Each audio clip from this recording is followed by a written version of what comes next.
Et salut, 27 juin 2019. Donc là, on est, il est minuit 7, donc on vient de rentrer donc, dans la journée du jeudi. Alors, aujourd'hui, enfin hier, mercredi, je vous disais dans la journée que, je vous ai fait une vidéo où je vous ai expliqué donc les niveaux de résistance, etc., que j'avais capté. Et voilà, mon scénario a été encore validé. On est monté jusqu'au 13 900 quasiment. Et, euh, et là, on est en train de faire. Donc là, on a un retracement. Et je pense qu'il va certainement y avoir une consolidation. Et moi, en fait, d'après ce que j'avais observé, effectivement, en fait, c'était en début de soirée, donc avant le repli ici, quelques heures avant. J'étais en train de discuter par WhatsApp avec un ami qui, qui, euh, qui investit dans les cryptos. Et alors lui, il est pas très, enfin, il traite pas vraiment, il est plus fondamental. Et voilà, donc je lui disais que, puisque lui, il était dans l'idée de vendre en fait, quand il m'a dit que ouais, à 12 800, ils vendent le BTC et que d'après ce qu'il avait vu sur un truc, je sais plus si c'était une vidéo ou quoi, euh, qu'il y aurait une chute de 20 à 30%. Bon, moi, je lui disais que moi, j'avais pas de. Enfin, je captais pas de raison pour que à 12 800, déjà, il y ait une vente, forcément. Enfin, pour que ça baisse à 12 800. Et voilà. Et donc, et encore moins qu'il y ait une chute de 20 à 30%. En tout cas, pas à court terme. Je lui disais que voilà, pour moi, on est toujours haussier, même si que des replis temporaires sont bien sûr possibles. Et je disais que ça monte encore. Il n'y a pas beaucoup de résistance. Après, j'ai dit, je crois qu'on part même vers les 15 000 dollars. Et après, donc ça, c'était en plus en début d'après-midi. Puis après, donc je lui disais qu'on. Ah oui. Après, j'étais regardé le carnet d'ordre. Et donc, je lui disais que, d'après ce que je voyais sur le carnet d'ordre, il était à peu près presque 19 heures. Je disais qu'on entre maintenant et donc on était, je sais plus à combien, 13 000, je sais plus combien. À 19 heures, on devait être voilà, par là. On devait être vers les 13 400, 400, 500. Et je disais qu'entre 13 400 et 14 000, euh, il va y avoir certainement une résistance, un peu de résistance. Je commençais à voir, parce qu'en fait, je crois que c'était assez bombé au niveau de les ventes. C'était pas un escalier franc, mais il y avait voilà, une grosse montagne qui se formait là, comme ça, un peu dans ce style et un peu plus marqué même. Et par rapport au niveau que vous voyez en pointillé, elle était au-dessus des niveaux d'achat. Bref, ça me disait que il y avait certainement à avoir une zone, donc ça définissait une zone probable où il y avait pas mal de ventes cumulées et qui serait un peu difficile à franchir. Donc c'est ce que je lui ai dit. Donc je lui disais que voilà, il y avait ça et que le Bitcoin devrait bientôt ralentir sa hausse, voire faire une consolidation.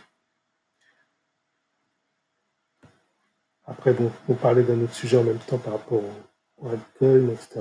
Ça n'a rien à voir.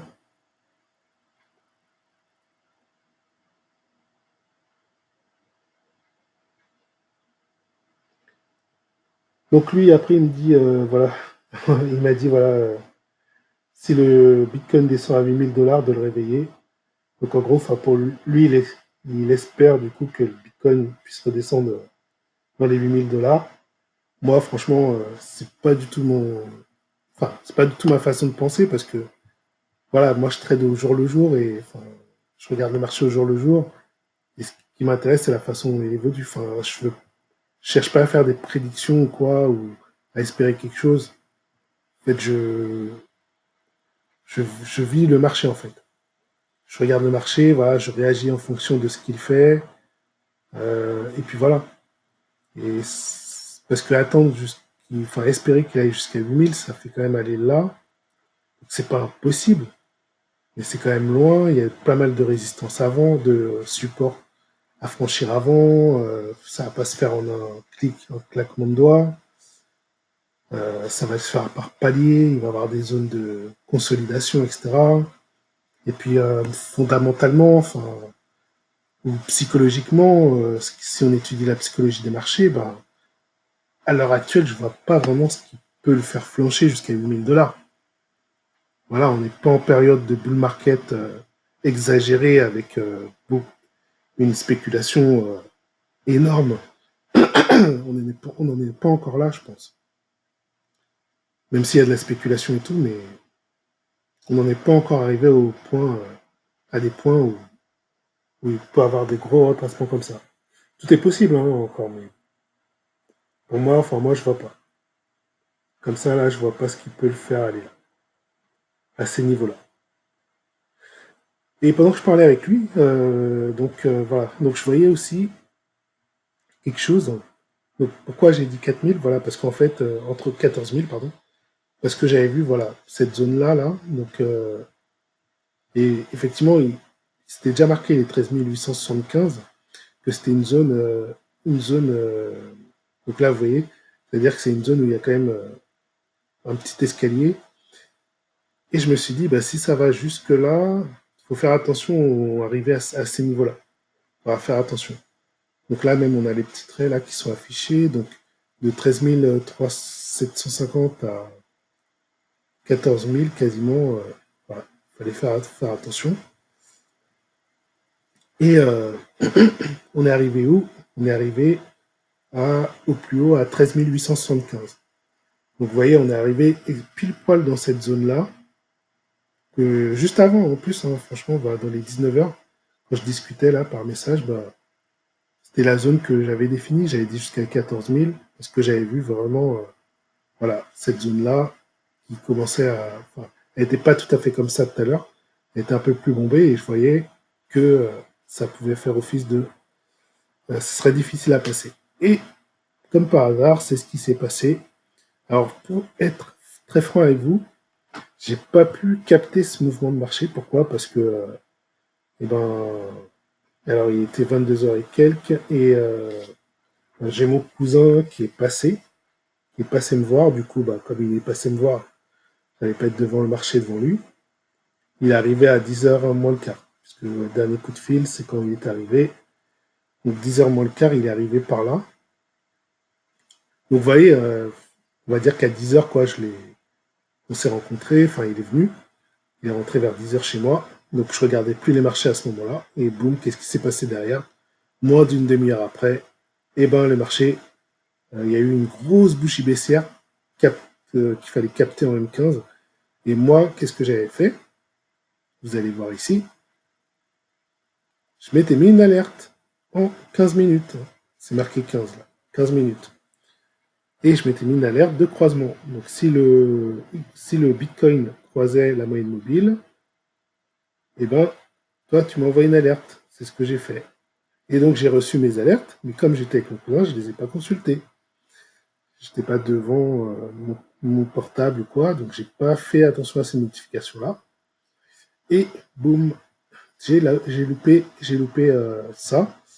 Donc ce qui a engendré sur mon indicateur très très court terme, donc une barre rouge qui indiquait qu'il fallait donc déjà s'alléger. Alors, vous voyez la grandeur de cette barre, je vous avoue, dans ce genre de cas, j'aurais pas attendu la fin de la barre pour alléger mes positions. Certainement, j'aurais pas pris tout de suite au franchissement ici, mais voyant que ça allait s'approcher ici de la zone rouge des pointillés, de la zone des 13 000, j'aurais certainement vendu une partie voilà, entre 13 000 et 13 100, 150. J'aurais certainement allégé. J'aurais allégé mon portefeuille de trading à ce niveau-là. Et donc, j'aurais plus que 50% de mes positions. Et voilà. Et après, j'aurais attendu à nouveau un signal qui me dise que le marché puisse reprendre l'achat. Donc, tout simplement que mon indicateur repasse au vert pour reprendre dans le marché, pour revenir dans le marché, avec les 50% que j'aurais donc vendu auparavant. Donc là, j'ai pas pu faire. Donc je suis arrivé, on était déjà, je crois, à 22h45, quelque chose comme ça, proche de 23h. Donc on était certainement sur la bougie de 23h déjà. Et donc, il était trop tard. Non, on était sur la bougie ici, puisque, ah oui, effectivement. Non, non, c'était bougie de 23h, effectivement, baissière. Et après, oui, il y a eu celle de 23h15 où j'ai vu que le marché commençait à remonter. J'hésitais ici à vendre pour respecter ici, pour respecter en fait mon petit indicateur très court terme. J'ai hésité à vendre la moitié de mes positions, mais je me suis dit, tant qu'à faire, autant rester en marché. Et effectivement, après, comme j'ai vu que la bougie remontait, donc j'ai dit, ah, c'est bon, c'est peut-être reparti. Comme c'est descendu très bas, voilà, le marché, bon, il reste quand même haussier et c'était juste le fait qu'il y ait beaucoup de vendeurs qui a fait baisser le marché. Donc là, je pense qu'on va consolider certainement. C'est une des choses qui est probable. Soit on consolide, soit on repart, on va repartir tâtonner les plus hauts. À l'heure actuelle, c'est ce que je pense le plus probable. Ça pourrait très bien partir à la baisse, néanmoins. On ne cherche pas à avoir raison. C'est simplement voilà, une idée. C'est un sentiment. Mon sentiment à moi, c'est que je suis plus sur la consolidation quand même. Je suis plus sur une consolidation que le fait de repartir vraiment à la hausse. Déjà, il faudrait franchir la moyenne mobile. Elle se rapproche quand même assez lentement. Bon, il y aura un petit peu de temps et voilà. Alors, je vais me mettre en graphique 1 heure. Bon, là, on lit pas grand-chose en graphique 1 heure. Ça se passait tellement rapidement ici qu'il faut mettre en graphique 15 minutes pour pouvoir essayer de lire quelque chose. Alors, maintenant, donc 9500, ouais, donc ça bouge pas. Là, il y a de la force vendeuse quand même. Donc là, on observe quand même une belle montagne. Ah oui, c'était ça, 13 653. Bah voilà, c'était la montagne que je voyais. 13 653, vous voyez, ça commence à partir là, boum, à monter jusqu'à 14 000. Et voilà, c'est pour ça que je disais qu'il y avait un ralentissement. Et là, je voyais effectivement le petit escalier là, vers les 13 900 et quelques. Donc voilà, si j'avais placé un stop, un take profit à 13 900 par exemple, j'aurais pas été validé. Mais enfin, généralement, quand on voit de toute façon un truc, on se place toujours un peu avant par prudence. Vraiment, si j'avais capté, ouais. Mais bon. Ouais, je pense pas que. Je sais pas si j'aurais placé à 13 800, peut-être, je sais pas. En tout cas, je l'ai pas fait, donc voilà. Je vais pas dire des choses que j'ai pas faites. Et ça aurait pu être beau, ça pourrait pu être beau. Par contre, sur l'Ethereum, donc sur l'Ethereum, on a franchi. Donc là, par contre, l'Ethereum, j'ai hésité à le faire, je l'ai pas fait et j'y ai pensé plusieurs fois dans la journée. Est-ce que je mets je me disais, est-ce que je mets un take profit? Est-ce que je place un ordre de take profit à 300, 360, 357? Et j'ai hésité à le faire, je l'ai pas fait. Je me suis dit, je verrai, je regarderai le marché. Et comme je vous ai dit, mon cousin il est arrivé à ce moment-là, il fait que j'ai pas vu cette baisse. Et voilà, j'ai pas pu sortir du marché au bon moment. Et ouais, dommage, parce que si j'avais mis mon take profit donc sur le niveau qui est là, 358, on va dire, je serais sorti vraiment très haut là et avec une belle. Ouais, franchement, ça aurait été beau. Ça aurait été beau et puis j'aurais pu reprendre plus bas après. C'est dommage. C'est dommage. Mais bon. En tout cas, mon niveau, il a bien fonctionné, là. Le niveau que je vous avais dit. Donc les 360, 358, enfin, entre 357 et 360. Enfin, c'était le niveau de résistance que j'avais capté sur le carnet d'ordre. Voilà, donc dans la vidéo d'hier, je le disais, hein, c'était le niveau que j'avais. Pour moi, c'était le seul niveau qui pouvait faire ralentir l'Ethereum. Je voyais pas grand chose d'autre. Si vous vous souvenez, c'est ce que je disais, je voyais pas grand chose d'autre. Et effectivement, à ce niveau-là, il a fait son effet. Il a fait son effet. Donc là, on le voit plus, hein, il a été consommé. Donc les 360, on voit plus. Là, maintenant, on est plus à 380. On a plus du 380, 384.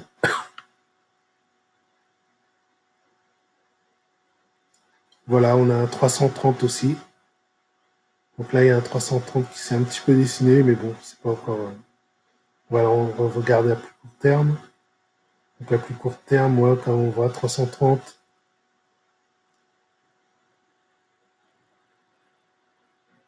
vers 330, on a une résistance, donc ça pourrait freiner la reprise de l'Ethereum. Donc là, par là, on a un petit, on a une résistance ici, là.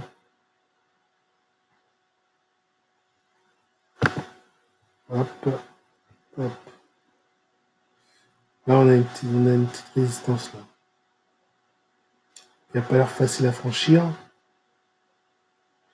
Donc, est-ce que l'Ethereum va arrêter là et se replier? À voir, à voir, à voir. Après, il y a pas mal de. Ouais. S'il devait baisser, il pourrait être freiné à 322. Donc là, il pourrait osciller entre 322 et 330. À plus moyen terme, je dirais 304, 305.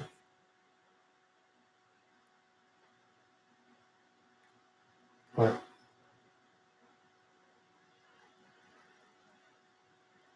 À 305, ouais, le support, il est quand même assez marqué.